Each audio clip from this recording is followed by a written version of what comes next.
Hello प्यारे विद्यार्थियों, नमस्कार, राधे राधे भाई। बहुत बहुत स्वागत है आपका आपके इस YouTube चैनल पर। क्या आज प्रबंध के सिद्धांत का पार्ट 3 होने वाला है। पार्ट 1 और 2 हो चुका है, उसमें हम लोगों ने 20-20 क्वेश्चन देख रखा है। आज हम 25 क्वेश्चन देखने वाले हैं और 25 क्वेश्चन क्या होने वाला है, जो प्रिंसिपल ऑफ मैनेजमेंट है उस प्रिंसिपल को किस भाई ने दिया है, किस भैया ने दिया है, आज हम वो देखने वाले हैं। अगला भी क्लास इसी पर बेस होगा कि मान लेते हैं कि साइंटिफिक मैनेजमेंट टेलर ने दिया है और जो मैनेजमेंट के सिद्धांत हैं वो किसने दिया है। आज हम इस क्लास के माध्यम से 25 के 25 क्वेश्चन के माध्यम से हम सीखने वाले हैं। बाकी अगला जो क्लास होने वाला है वो भी इसी पर बेस होगा, तो बहुत ही इत्मीनान से क्लास को देखिएगा और एक एक पॉइंट को नोट डाउन करिएगा, क्योंकि वन लाइनर क्वेश्चन है और आपके एग्जाम में वन लाइनर क्वेश्चन ही पूछे जाते हैं। स्पेशली टीजीटी के एग्जाम में एक लाइन में क्वेश्चन पूछा जाता है। पीजीटी में हो सकता है कि भाई थोड़ा सा लेवल उसका हाई करता है, लेकिन टीजीटी का जो एग्जाम होता है बड़ा ही आसान होता है। तो हम दोनों को मिक्स करके लेके आए हैं, टीजीटी लेवल और पीजीटी लेवल का दोनों तरीके का क्वेश्चन हम आज देखने वाले हैं। चलो देखते हैं पहला क्वेश्चन क्या है। लो, पहला क्वेश्चन आपके सामने है, इत्मीनान से पढ़िए और बड़ा ही आसान क्वेश्चन है। क्यों इतना आसान क्वेश्चन लेके आया मैं इसलिए क्वेश्चन लेके आया भाई आसान क्वेश्चन, क्योंकि ये जो है ना 14 सिद्धांत भैया जो फेओल ने दिया है, फेओल भाई ने दिया है, ये हर साल क्वेश्चन आता है आपके एग्जाम में। उन 14 सिद्धांतों में से कहीं ना कहीं आपको 1-2 क्वेश्चन मिलेगा ही मिलेगा, तो उसको रट लीजिएगा। जो 14 का 14 सिद्धांत है, मैंने कई बार उसको लिखाया भी है, तो पिछले क्लास में आप लोग उसको देखिएगा और नोट डाउन जरूर करिएगा, ठीक है। तो आंसर मैंने बता दिया कि जो प्रिंसिपल ऑफ मैनेजमेंट का 14 सिद्धांत है वो किसने दिया था, फेओल ने दिया है। किसने दिया है? फेओल ने दिया है। बाकी आप टेलर को जानते ही हो, साइंटिफिक मैनेजमेंट के जन्मदाता टेलर को कहा जाता है। फेओल 14 सिद्धांत क्लियर। 14 सिद्धांत क्या है उसको जरूर नोट डाउन करिएगा और इत्मीनान से उसको रट लीजिएगा, क्योंकि वो रटने वाली चीज है, समझने वाली चीज कोई नहीं है। रट लीजिएगा और बार बार क्वेश्चन निकल के आता है उन 14 सिद्धांतों में से ये बताओ किसने दिया है, तो आप जरूर पढ़ेंगे, मुझे पूरा का पूरा उम्मीद है। ये क्वेश्चन देखो क्या कह रहा है, MBO management by object Peter F Drucker 1954 में the practice of management book उन्होंने लॉन्च किया था। उसमें एमबीओ के बारे में बताया था। कितनी बार मैंने एमबीओ के बारे में चर्चा किया है। एमबीओ में क्या होता है कि जो उद्देश्य होते हैं वो जो अपर लेवल के अधिकारी होते हैं या ऑनर होते हैं, निम्न लेवल के कर्मचारियों में एकदम क्लियर कट होता है कि ये उद्देश्य है, इस उद्देश्य पर काम करना है, वही क्या है, एमबीओ है। किसने दिया है? F Drucker. एफ ड्रकर को क्या बोला जाता है? आधुनिक प्रबंध के सिद्धांत का भी इनको जन्मदाता बोला जाता है। आधुनिक प्रबंध के सिद्धांत किसको माना जाता है? जन्मदाता किसको माना जाता है? इन्हीं को माना जाता है। तो 2 क्वेश्चन यहां से तैयार हुआ कि आधुनिक प्रबंध सिद्धांत के जनक किसको कहा जाता है, तो ड्रकर साहब को, और एमबीओ किसने दिया है? ड्रकर है। टेलर साइंटिफिक, हेनरी फेओल 14 सिद्धांत। 14 सिद्धांत बड़ा ही इंपॉर्टेंट, बड़ा ही प्यारा टॉपिक है, जरूर से जरूर उसको पढ़िएगा, ठीक है। तो इस क्वेश्चन का आंसर क्या होगा? C, Peter F Drucker. Next question भाई क्या कर रहा है, जर्नल एंड इंडस्ट्रियल मैनेजमेंट पुस्तक के लेखक कौन है? अभी मैंने जस्ट आपको बताया कि जो 14 सिद्धांत आया था ना, इसी बुक से आया था भाई। इसी बुक में हेनरी फेओल साहब ने अपने प्रिंसिपल को लॉन्च किया था, तो आंसर क्या मिल जाएगा? Henri Fayol. क्या? Henri Fayol. याद जरूर करिएगा। कौन सा book? General and industrial management book पुस्तक के लेखक कौन है? तो लेखक भैया हैं Henri Fayol. The practice of management Peter F Drucker. Peter F Drucker. 2 book आप देख लिए हैं, अभी में भी एक बुक और आ जाए, क्या जाए, एक बुक और आ जाए। चलो देखते हैं, निम्नलिखित में से हेनरी फ्योल का प्रमुख योगदान कहाँ पे है। देखो हेनरी फ्योल का जो प्रमुख योगदान वो 14 सिद्धांतों में से बार बार क्वेश्चन पूछेगा। उन 14 सिद्धांतों में से एक सिद्धांत ये है, यूनिवर्सिटी ऑफ द मैनेजमेंट, क्या, प्रबंध की सार्वभौमिकता और समय और गति, ये साइंटिफिक मैनेजमेंट का एक पार्ट है, लेकिन प्रबंध की सार्वभौमिकता क्या है, ये 14 सिद्धांत में से एक सिद्धांत है। तो इसीलिए बोल रहा हूँ, देखो किसी ना किसी तरीके से आपको 14 सिद्धांत में से क्वेश्चन कहीं ना कहीं से आपको निकाल के जरूर पूछेगा, तो आप 14 सिद्धांत को जरूर से जरूर पढ़ेंगे, ठीक है। तो इसका क्या आंसर हो जाएगा, प्रबंध की सार्वभौमिकता। किसने दिया है, हेनरी फ्योल। समय और गति का अध्ययन कहां पर होता है, साइंटिफिक मैनेजमेंट में होता है। समय, गति और थकान का मेन जो अध्ययन होता है साइंटिफिक मैनेजमेंट में, यही होता है, समय, गति और थकान।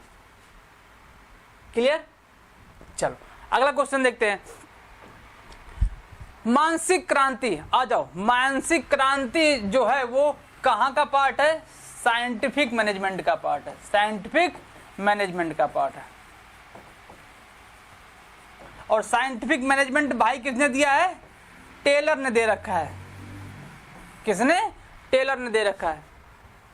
मानसिक क्रांति साइंटिफिक मैनेजमेंट का ही पार्ट होता है, वैज्ञानिक प्रबंध का ही पार्ट होता है। और वैज्ञानिक प्रबंध किसने दिया है, टेलर ने दिया है। तो ये भी क्या हो जाएंगे, टेलर महोदय हो जाएंगे। देखो हर्ज़बर्ग ने क्या किया है, मैस्लो ने क्या दिया है, और हेनरी फ्योल। हेनरी फ्योल को बार बार बता रहा हूं कि 14 सिद्धांत और प्रबंध के जनक भी इन्हीं को कहा जाता है। आधुनिक प्रबंध के जनक की बात करेगा तो पीटर एफ ड्रकर, लेकिन वैसे कुछ नहीं उसमें यूज कर रहा है। तो प्रबंध के फादर, जन्मदाता भैया यही है, हेनरी फ्योल ही है। ज्यादा कंफ्यूज होने की जरूरत नहीं है।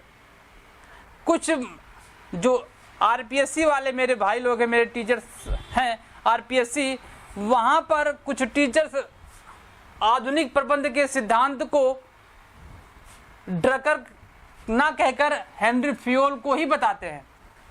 क्यों, क्योंकि वहां का जो आयोग है, में भी मुझे लगता है कि ड्रकर को नाम मान के किसको माना है, फ्योल को। लेकिन एक्चुअलिटी में कौन है, एक्चुअलिटी में ड्रकर ही है। और जन्मदाता किसे कहा जाता है, प्रबंध का जन्मदाता हेनरी फ्योल को कहा जाता है। तो कंफ्यूज नहीं होना है, 2 टॉपिक है इसमें, मैस्लो आवश्यकता का सिद्धांत और औपचारिक समूह के माध्यम से जो मैनेजमेंट का सिस्टम बताया गया है वो हर्ज़बर्ग ने बताया है। क्लियर। तो चारों ऑप्शन क्लियर हो गया। आ जाओ अगले क्वेश्चन पे चलते हैं। अगला क्वेश्चन क्या कह रहा है, भिन्नात्मक कार्यानुसार मजदूरी। ये इसका नाम और है विभेदात्मक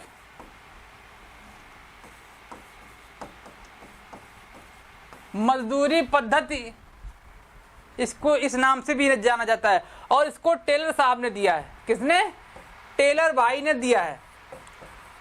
अब ये जो कर्मचारियों के बीच में मतभेद किया जाता है, ये किस बेस पर होता है, इसका रीजन क्या हो सकता है, इसका रीजन केवल एक है भाई, और वो क्या है कि कुशलता के आधार पर।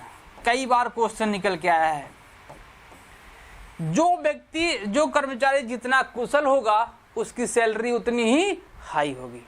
तो इस बात को आप लोग विशेष तौर पर ध्यान रखेंगे। आपसे कई बार क्वेश्चन ये पूछ लेगा कि भिन्नात्मक मजदूरी पद्धति किसने दिया था, जो टेलर ने दिया था, ऑप्शन बी है। लेकिन ये भी पूछ सकता है, पूछता है, कई बार पूछा हुआ है कि भिन्नात्मक कार्यानुसार मजदूरी जो अप्लाई किया गया उसका मेन कारण था कुशलता। अगर हम सारे व्यक्तियों को एक ही मजदूरी दें तो जो उसमें कुशल व्यक्ति है उसके लिए सही नहीं होगा। सपोज एक मजदूर एक दिन में 100 यूनिट बनाता है और दूसरा वही मजदूर एक दिन में 50 यूनिट बनाता है और दोनों की सैलरी सेम है, तो वहां पर जो 100 यूनिट बनाने वाला मजदूर है वहां पर उसकी इफिशियंसी धीरे धीरे कम हो जाएगी। क्यों, क्योंकि उसको भी लगना शुरू हो जाएगा कि भाई मैं इतना काम कर रहा हूं, मुझे भी उतनी सैलरी मिल रही है। सामने वाला उतना काम कर रहा है, उसको भी उतनी सैलरी मिल रही है, तो फायदा क्या है? तो फायदा कुछ ना होते होते उसकी इफिशियंसी क्या हो जाएगी, धीरे धीरे कम होती चली जाएगी। बात समझ में आई ना? तो कुशलता के आधार पर मजदूरी दिया जाता है, किसमें? भिन्नात्मक कार्यानुसार मजदूरी में। 2 क्वेश्चन यहां से तैयार हुआ, देखो ठीक है। अगला क्वेश्चन देखो भाई, आदेश की एकता का उल्लंघन कौन करता है? देखो, रेखीय और रेखीय स्टाफ, ये दोनों आदेश की एकता के ही ऊपर चलती है, क्योंकि ऊपर से अधिकार, ऊपर से जो चलते हैं ना अधिकार, ऊपर से नीचे तक जाते हैं और उत्तरदायित्व तो नीचे से ऊपर जाते हैं। तो आदेश की एकता यहाँ पर हुआ, लेकिन क्रियात्मक संगठन में ऐसा कुछ भी नहीं है। क्रियात्मक संगठन में बताया गया है कि एक व्यक्ति 8, जो वहां पर मैनेजमेंट सिस्टम में बताया गया कि 8 व्यक्तियों से उसको आदेश मिलने की संभावना होती है क्रियात्मक संगठन में। और क्रियात्मक संगठन जो होता है विशेष के आधार पर अपनाया जाता है। क्यों? क्योंकि इसमें जो विभाग होते हैं उसमें क्या कर दिया जाता है, उसको बांट दिया जाता है। 4-5 जितने भी विभाग बनते हैं, डिपार्टमेंट बनते हैं, सबको अलग अलग दे दिया जाता है। जो जिस विभाग में काम करने के लिए कुशल होता है उसको उसी विभाग का हेड बना दिया जाता है। तो वहां पर क्या हुआ कि उस कार्य को करने के लिए विशिष्टता प्रदान कर दिया गया। इसीलिए कहा जाता है कि फंक्शनल ऑर्गेनाइजेशन, क्रियात्मक संगठन विशिष्टता के आधार पर अप्लाई होता है, और इसमें क्या होता है, ये आदेश की एकता का उल्लंघन करता है। क्यों? क्योंकि यहाँ पर 8 व्यक्तियों की चर्चा की गई है, इसलिए यहाँ पर आदेश की एकता का उल्लंघन होता है। क्लियर? नेक्स्ट क्वेश्चन आ जाओ, क्या कह रहा है अगला question, father of management is, प्रबंध के जनक किसे कहा जाता है? देखो आ गया, यहाँ पर 2 क्वेश्चन बन सकता था। अगर से जनक की बात करेगा तो हेनरी फ्योल, अगर इसी में जोड़ दे आधुनिक तो पीटर एफ ड्रकर, ये आधुनिक हो जाएंगे। आधुनिक इनको क्यों कहा जाता है? क्योंकि भाई इनका जो मृत्यु हुआ था वो 2005 के आसपास में हुआ था। आधुनिक मतलब मॉडर्न, और ये कब के मरे पड़े हैं? तो मॉडर्न में टेलर को ही माना जाता है, क्योंकि उन्होंने अभी रिसेंटली ही 2005 में ही अपने प्रबंध के सिद्धांत को लगभग 2005 के आसपास में बताया है। क्लियर? इसीलिए इनको आधुनिक प्रबंध के सिद्धांत का जनक कहा जाता है, और किसी भी आधुनिक शब्द या प्राचीन शब्द ना जोड़े तो हेनरी फ्योल। ठीक है, नेक्स्ट क्वेश्चन, वैज्ञानिक प्रबंधन के प्रतिपादक कितनी बार आया? टेलर। स्टाफ अधिकारी केवल सलाह देते हैं। क्या देते हैं? सलाह देते हैं। अब जो उसका रेखीय अधिकारी होता है वो सलाह मानेगा कि नहीं मानेगा उसके ऊपर डिपेंड करता है, लेकिन सलाह देने का काम किसका होता है? स्टाफ का होता है। ठीक है, स्टाफ का काम सलाह देने का होता है। अब रेखीय अधिकारी उस सलाह को मानता है कि नहीं मानता है वो उसके ऊपर डिपेंड करता है। क्लियर? तो यहाँ पर इस बात को आप ध्यान रखेंगे कि स्टाफ अधिकारी केवल और केवल सलाह देता है और कुछ नहीं करता। ठीक है, सलाह देने के साथ साथ काम भी करता है भाई, कुछ नहीं का मतलब ये नहीं है। सहयोग की भावना का सिद्धांत, ये देखो मैंने बोला ना कि जो 14 सिद्धांत है उस 14 सिद्धांत को आप इतनी अच्छी तरीके से कंठस्थ कर लीजिए कि 14 में से कभी भी आपसे कुछ क्वेश्चन पूछे तो भाई माइंड से स्लिप ही ना हो। तो सहयोग की भावना किसने दिया था? हेनरी फ्योल ने। कुछ सोचना ही नहीं है, कुछ सोचना ही नहीं है। प्रबंध को आज ऐसी प्रक्रिया माना जाता है जिसमें, देखो प्रबंध की प्रक्रिया जो आज के समय माना जाता है उसमें यह कहा जाता है कि जो भाई है जो मैनेजमेंट में है, मैनेजमेंट में खुद काम करेगा लोगों के साथ मिलकर और लोगों से भी काम करवाएगा। यही तो है फंडा भाई। अगर हम मैनेजमेंट के टॉप लेवल पे बैठे हुए हैं, हम काम नहीं कर रहे हैं, तो हम सामने वाले से उम्मीद कैसे कर सकते हैं? कितना दिन तक करेंगे काम? उम्मीद पैसा दे रहे हैं, बात अलग है कि उसको सैलरी दे रहे हैं, काम करेगा, लेकिन एक तरीके से मोटिवेशन भी जाता है कि अरे चलो भाई अधिकारी काम कर रहा है हमारे साथ मिलकर, तो हम क्यों ना करें। सेम थिंग है, तो यही माइंड सेटअप होता है। तो साथ कार्य करते हुए अन्य के द्वारा कार्य करवाया जाता है। साथ कार्य करते हुए अन्य के द्वारा कार्य करवाया जाता है, तो उसे क्या बोलते हैं? प्रबंध के आज की प्रक्रिया इसे कहा जाता है। ठीक है, चलो नेक्स्ट क्वेश्चन। चलो भाई, आदेश की एकता सिद्धांत, ये लो फिर से आ गया। उससे 14 सिद्धांत में से आदेश की एकता भी एक सिद्धांत है जिसको हेनरी फ्योल ने कहा था। अभी हम लोगों ने देखा कि आदेश की एकता का उल्लंघन कौन करता है?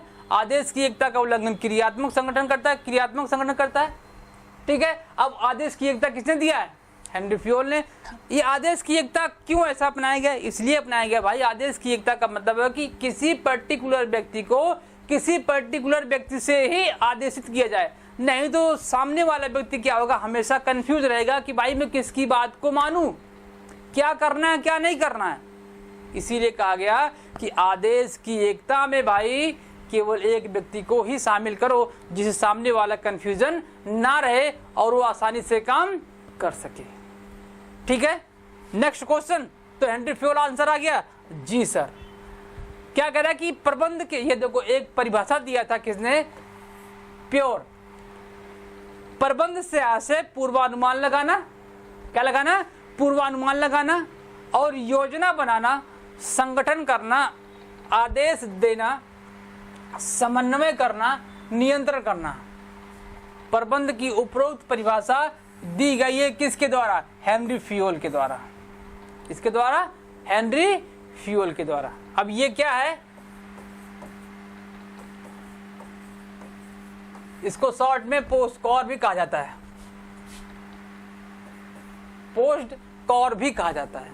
ठीक है, planning, organisation, staffing, directing, controlling, coordination, reporting and budget. तो ये क्या है? आपका एक परिभाषा दिया गया है प्रबंध के सिद्धांत का, और इसको पूछा किसने दिया है? तो ये भाई साहब हेनरी फ्योल भाई साहब ने दे रखा है। उम्मीद है कि आपको ये परिभाषा याद भी होगी पहले से, और आप इसको, जिसको याद नहीं होगा वो इसको लिख लेगा भाई। आप पूर्वानुमान क्या करिएगा? सीधे सीधे पूर्वानुमान शब्द देखते ही, पूर्वानुमान किसी भी भाई प्रिंसिपल को देने वाला कोई व्यक्ति पूर्वानुमान शब्द का यूज नहीं किया है। पूर्वानुमान शब्द देखना है, जैसे ही पेपर में आपको मिले पूर्वानुमान और परिभाषा पूछे तो कुछ मत करिएगा, हेनरी फ्योल भाई को लगा दीजिएगा, आपका आंसर 100% सही होगा। क्लियर? Next question. अपवाद द्वारा प्रबंध चाहिए क्या? अपवाद द्वारा प्रबंध चाहिए। एक मिनट भाई, क्वेश्चन पढ़ो आप लोग। अपवाद द्वारा प्रबंध को चाहिए, ये क्या होता है? पहली बात तो आप ये जानो कि अपवाद द्वारा प्रबंध होता क्या है।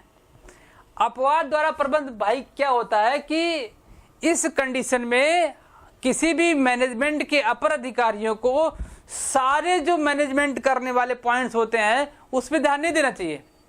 इसमें क्या होना चाहिए कि वो किसी पर्टिकुलर पॉइंट पर केवल ध्यान दे जहां पर संपर्क टूट रहा होता है, जहां पर छोटे लेवल के जो कर्मचारी होते हैं मैनेजमेंट या काम करने में थोड़ा सा असमर्थ होते हैं, वहां पर टॉप लेवल के मैनेजर को वहां पर उसका काम करना चाहिए। क्लियर? तो अपवाद द्वारा प्रबंध का सिद्धांत ये है, इसे क्या बोलते हैं? MBE बोलते हैं, और इसको टेलर ने बताया है। किसने? टेलर भाई ने इसको दिया हुआ है। MBE, management by exception, Taylor. Clear? तो इसका आंसर हो जाएगा महत्वपूर्ण विचरणों का प्रतिवेदन है। ये मैंने बोला ना कि जो इंपॉर्टेंट टॉपिक है उस पर ध्यान देना चाहिए, ना कि सब पर ध्यान देना चाहिए। क्लियर? तो आंसर इसका पहला ही सही है। नेक्स्ट क्वेश्चन पढ़ो इसको भाई। क्रियात्मक संगठन का मुख्य लाभ, मैंने बोला ना, देखो क्रियात्मक संगठन क्या क्या? विशेषज्ञ की सलाह पर आधारित होता है। विशेषज्ञ नहीं, ये विशिष्टीकरण क्या है? विशिष्टीकरण पर आधारित होता है। क्या है ये? विशिष्टीकरण पर आधारित है। मैंने अभी आपको 2 क्वेश्चन पहले इसके बारे में बता रखा है। क्यों? विशिष्टीकरण क्या है? इसलिए है कि जो भी डिपार्टमेंट होते हैं उन डिपार्टमेंट को बांट दिया जाता है और उस डिपार्टमेंट में क्या होता है कि एक विशेषज्ञ की नियुक्ति की जाती है जो उस डिपार्टमेंट से उसको नॉलेज ज्यादा होता है। क्लियर? ओके। 17 नंबर क्वेश्चन क्या कह रहा है कि हेनरी फ्योल प्रसिद्ध है किसके लिए? प्रबंध के सिद्धांत के लिए। कितनी बार हम लोगों ने देखा। निम्नलिखित में से कौन से जोड़े मिलान सही हैं? ये देखो जोड़ा बना हुआ है, पीटर एफ ड्रकर वैज्ञानिक सिद्धांत, ये तो सही है भाई, एक ही पूछा था, आंसर पहले ही मिल गया। एफ डब्ल्यू टेलर ने क्या दिया है? वैज्ञानिक सिद्धांत दिया ना। हाँ, इसका मतलब पहला आंसर सही है, लेकिन जो आगे दिए गए क्या वो सही है ये भी देख लेते हैं, हम चेक कर लेते हैं। हेनरी फ्योल मानवीय नहीं भाई, हेनरी फ्योल ने क्या किया? प्रबंध के सिद्धांत को बताया है, प्रबंध के 14 सिद्धांत को बताया है, तो ये वाला हेनरी फ्योल का 14 सिद्धांत हो गया। एल्टन मेयो ने क्या किया? मानवीय सिद्धांत को बताया है, मानवीय सिद्धांत को एल्टन मेयो ने बताया है। और इस मानवीय सिद्धांत में हाथोर्न एक क्या हुआ था? प्रैक्टिकल हुआ था, जिसमें मेयो साहब ने कई वर्षों तक किसी इंडस्ट्री में क्या किया था? खोज किया था, रिसर्च किया था। मेरी पार्कर फॉलेट क्या है? इन्होंने मनोवैज्ञानिक सिद्धांत को बताया है। प्रबंध के सार्वभौमिकता सिद्धांत किसने बताया है? हेनरी फ्योल ने। अब इसका एक क्वेश्चन भी आया था, इसका एक क्वेश्चन भी आया हुआ था। ठीक है, नेक्स्ट क्वेश्चन, ये तो सेम क्वेश्चन हो गया। नियोजन, संगठन, निर्देशन एंड नियंत्रण, ये क्या है? प्रबंध के कार्य है, ये प्रबंध के कार्य होते हैं भाई, जरूर पढ़िएगा। प्रबंध का जो कार्य है यहां से 100% क्वेश्चन निकल के आएगा। मैं बता दूं आपके प्रबंध का कार्य तो ये है, लेकिन आप हेनरी फ्योल को जरूर पढ़िएगा इस संबंध में। हेनरी फ्योल को आप जरूर पढ़िएगा, इसमें स्पीडी भी आते हैं। स्पीडी वाला क्वेश्चन कितनी बार आया है? जो poem planning, organisation, instruction and marketing किसने दिया? पोयम, तो स्मिडी साहब ने दिया है। प्रबंध के कार्य में फ्योल को जरूर पढ़िएगा। आप लोग क्या पढ़िएगा? फ्योल के प्रमुख कार्य और सहायक कार्य मोस्ट इंपॉर्टेंट टॉपिक है, मोस्ट इंपॉर्टेंट टॉपिक प्रबंध के कार्य। Planning, organisation, instruction and motivation, क्या है ये? एम फॉर मोटिवेशन है भाई। क्लियर? नेक्स्ट क्वेश्चन, प्रबंध का कौन सा कार्य बिना नियोजन के अस्तित्व नहीं रखता? ये कह रहा है कि जो नियोजन के साथ साथ चलता है वो कौन सा ऐसा कार्य है? कार्य तो साथ है, साथ में कौन से ऐसे कार्य जो एक दूसरे के बिना अधूरे हैं? तो वो कौन है? नियंत्रण है। क्या है? नियंत्रण है। नियंत्रण के बिना नियोजन अधूरा है, नियोजन के बिना नियंत्रण अधूरा है, ये आप ध्यान रखिएगा। नियोजन अग्रदर्शी होता है और नियंत्रण अग्रदर्शी और पश्चदर्शी दोनों होता है। मतलब क्या सर? कई बार क्वेश्चन निकल के आया है कि नियोजन कौन सा दर्शी है? तो अग्रदर्शी मतलब आगे के बारे में देखता है, नियंत्रण पीछे भी देखता है और आगे भी देखता है। पीछे देखने का मतलब पीछे जो काम हो चुका है उस पर कंट्रोल कैसे किया जाए, जो पहले हुआ था वो गलती अब ना हो। अग्र में और अग्रदर्शी इसलिए उसको बोला जाता है, और पश्चदर्शी भी इसलिए बोला जाता है, पीछे जो हुआ है उसको आगे ना दोहरा जाए और कंट्रोलिंग पावर अच्छे से हो सके। तो नियोजन और नियंत्रण दोनों एक दूसरे से संबंधित होते हैं, एक दूसरे के बिना अधूरे हैं।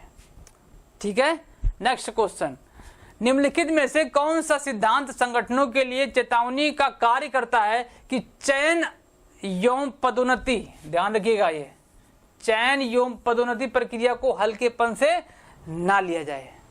कह रहा है कि जो सिद्धांत यहाँ पर दिए गए हैं उस सिद्धांत में किसी सिद्धांत के बारे में बताया गया है कि चयन और पदोन्नति की जो प्रक्रिया है, प्रोसीजर है, उसको हल्केपन में ना लो भाई, क्योंकि चयन अगर गलत हो जाता है तो आप जो सोचकर किसी व्यक्ति को ज्वाइनिंग कराए हैं वो उद्देश्य पूरा नहीं हो पाएगा। इसीलिए कहा गया है कि दोनों को आप बड़े ही इत्मीनान से चेक करके और सिलेक्शन करिएगा। तो ये बोला, ये सिद्धांत किसने बताया है? पीटर का सिद्धांत कहता है। ये पीटर का सिद्धांत कहता है कि भाई ये प्रक्रिया जो होने वाली है इसको हल्केपन से ना लो और अच्छी तरीके से सिलेक्शन जरूर करनी चाहिए। क्लियर? नेक्स्ट क्वेश्चन, उत्तराधिकार नियोजन विशेष रूप से संबंधित है। भाई जो उत्तराधिकार होता है कौन लेता है? उच्च अधिकारी तो लेता है। उच्च स्तरीय के जो व्यक्ति होते हैं, मैनेजमेंट होते हैं, वही तो भाई लाइबल होते हैं। क्या नीचे वाले थोड़ी ना होंगे लाइबल? नहीं, लाइबल कौन होगा? टॉप लेवल का मैनेजमेंट लाइबल होता है हमेशा। क्लियर?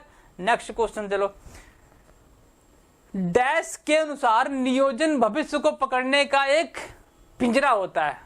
एलन साहब ने बताया है इसको कि भविष्य को पकड़ने का अगर किसी को बोला गया है पिंजरा, तो पिंजरा शब्द देखते ही आपको कुछ नहीं करना है। एलन है कहीं Harley, Terry, Newman and Allen. ये देखो कौन है? एलन साहब हैं जो भविष्य को पकड़ने के लिए मैनेजमेंट के प्रिंसिपल को एक पिंजरा का दर्जा दिया है।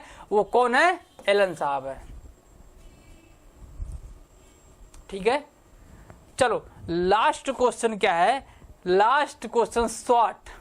क्या? शॉर्ट। इसको जरूर लिख लीजिएगा। Strength, weakness, strength, weakness, opportunity and threat. आपसे पूछ रहा है कि O फॉर अपॉर्चुनिटी, ये देखो, S फॉर स्ट्रेंथ और V for weakness, T for threat. आप जरूर इसको देखिएगा। शॉर्ट का फॉर्मूला नहीं पूछता, बस ये पूछ लेगा कि S फॉर क्या होता है, W फॉर क्या होता है, O फॉर। देखो O पूछ रहे ना, O का मतलब क्या। और जो शॉर्ट होता है किससे संबंधित होता है? नियंत्रण से संबंधित होता है। भाई ध्यान रखिएगा, शॉर्ट जो होता है वो नियंत्रण से संबंधित होता है। विशेष ध्यान रखिएगा इसको आप। ठीक है, तो ये आपका 20 क्वेश्चन था मेरे भाई। क्या था ये? 20 क्वेश्चन था। देखो, असिस्टेंट प्रोफेसर का एग्जाम हो गया, असिस्टेंट प्रोफेसर का एग्जाम हो गया, और कहीं ना कहीं ये बात निकल के आ रही है कि पेपर प्रॉपरली नहीं हुआ है या हुआ है। कुछ संदिग्धता आपके सामने नजर आ रही है, लेकिन पेपर हो गया है और अभी तक सरकार ने इस पर कोई डिसीजन नहीं लिया कि पेपर सही हुआ कि गलत हुआ कि पेपर लीक हुआ, क्या हुआ है। लेकिन आपका एग्जाम जो पीजीटी का था एंड टीजीटी का, वो 18-19 जून को होने वाला है, ये कंफर्म है। टीजीटी का 13-14 को शायद, या हाँ जी हाँ 13 और 14 मई को होने वाला है, ये तो कंफर्म है। बस इसमें देख लो 20 दिन बचा हुआ है, आज 21 तारीख हो गया है, और इसमें क्या बचा हुआ है? 60 दिन, 55 से 60 दिन बचे हुए हैं। तो उम्मीद है कि आपकी तैयारी बहुत अच्छी तरीके से हो रही होगी। टीजीटी का लेवल बड़ा ही आसान होता है, लेकिन अब की बार नहीं होने वाला है। क्यों? क्योंकि भाई इतने बच्चे बैठेंगे पेपर में, तो अगर आसान कर देगा तो कट ऑफ बहुत हाई चला जाएगा। इसलिए आयोग भी क्या करेगा, पेपर को अब की बार थोड़ा सा अप लेवल पर लेके जरूर जाएगा। और इसकी तो बात ही अलग है, पीजीटी में पेपर हमेशा अप लेवल की ही आता है, कम नहीं आता है। तो उम्मीद है कि आप जरूर पढ़ लेंगे। आज का 25 क्वेश्चन कोई कंसेप्ट नहीं था, इसीलिए बहुत जल्दी क्लास खत्म हो गया। कंसेप्ट नहीं था, बस आपको केवल रटने वाली चीज है कि कौन किसने दिया हुआ है। नेक्स्ट क्लास भी, क्लास नंबर 4 भी इसी पर होने वाला है। ठीक है, इसके बाद हम शुरू करेंगे कुछ और जो प्लान आपके मैनेजमेंट के फंक्शन है, हम उस पर चर्चा करेंगे। और फंक्शन से संबंधित क्वेश्चन हमेशा आते हैं और अब की बार भी आएगा। ठीक है, तो मिलते हैं आपसे अगले सेशन में। तब तक के लिए पढ़ते रहिए, मुस्कुराते रहिए। Bye bye, Radhe Radhe.